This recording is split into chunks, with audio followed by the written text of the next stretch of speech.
cuts to US foreign aid have caused a seismic shock to global humanitarian work. That's according to Tom Fletches, the head of the OCHA. He warned that many may die as a result. The Trump administration has closed more than 80% of programs and over 5,000 contracts at USAID. To discuss this further, USAID former employee Alma Aliaj joins us from Washington, D.C. Firstly, Alma, I'm so sorry and thank you for coming on to share your experience. Can you firstly tell me a little bit about your role and what will be the repercussions of terminating roles such as yours? Yeah, absolutely. Thank you for having me.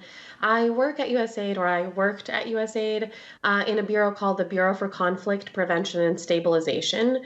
We work all across the world in some really scary places and places that are active war zones, including Sudan, Ukraine. We essentially protect U.S. interests all over the world. In places where there is economic instability, political instability, violent conflict, war, migration, coups, and any destabilizing threats that essentially could undermine US interests abroad. So that work has stopped. And as you mentioned, all other work at USAID has stopped as well, including our global health work. And I heard you say, rightfully so, that people may be dying. And I want to be clear that people have died and they will continue to die because of the impact of these programs and because this work is no longer happening. And I think now it's more than 80% of the programs of USAID that have been cancelled. And I think Marco Rubio is saying that of the 1,000 remaining, those will be run, quote, more efficiently. What do you think that means? And given the scale of what was being done previously, how can, I mean, most of that work presumably is just going to disappear in the places where you were helping people. Yes, absolutely. I find it incredibly frustrating to hear the ongoing talk of efficiency as related to USAID. And I also want to be clear that Marco Rubio has consistently lied and not held to his word when it comes to the foreign assistance review of the USAID programs. First, they said that they would pause everything and do a thorough review and decide what had merit and what we needed to continue. That never happened, and there is absolutely no way that you can do a thoughtful, thorough review of these programs when there are thousands of them. Thousands. Someone did the math, and Marco Rubio would have to review a program, every 80 seconds or something ridiculous like that. So this review never happened. In terms of what will happen to these are programs run by experts in conflict, in global health, in disaster response. These are not programs meant to be run by diplomats from the State Department. We have an excellent relationship with our colleagues at the State Department, as well as our colleagues in the Department of Defense.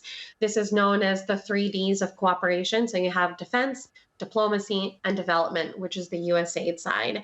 And we have spent decades working together to fight these problems, but we are the ones that have the expertise, the knowledge, the mechanisms, the funding, and the history of doing this successfully for the last 60 plus years. And so when I hear that these programs will be run more efficiently at the State Department, I know for a fact that that's not true because the people that need to run those programs are out of a job, and I don't know what will happen to them. Yeah. And on that, you and your colleagues, what is your plan now? Where can you go to do the work that you have been doing? Are there places that you can do that same kind of work? And what is going to become of you and so many of your colleagues? Yeah, thank you for asking that question. USAID is an agency of about 14,000 people, and many of us have already been illegally terminated or will be very soon and are currently on administrative leave. That's not to say anything about all of the contractors that we employ, the consultants, all of the people that are a part of this industry. And so when you look at job numbers and the scale of this, I think it's far beyond what we even understand right now. And I think you will see it into the thousands. At this point, we have estimates of more than 50,000 people that will ultimately be out of a job in the international development industry. Where those people will go and where those programs are going to be run, that keeps me up at night, I have to admit. The industry has collapsed overnight.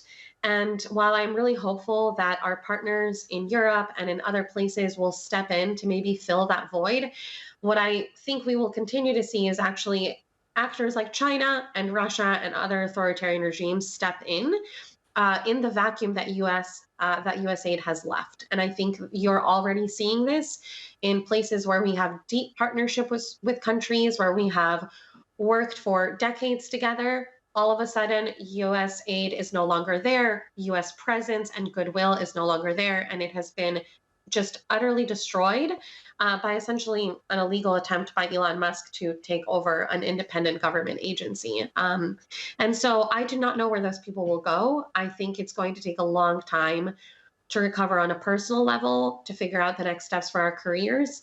But what really keeps me up at night is what will happen as a result of these programs being cut and the devastation that people across the world are going to feel.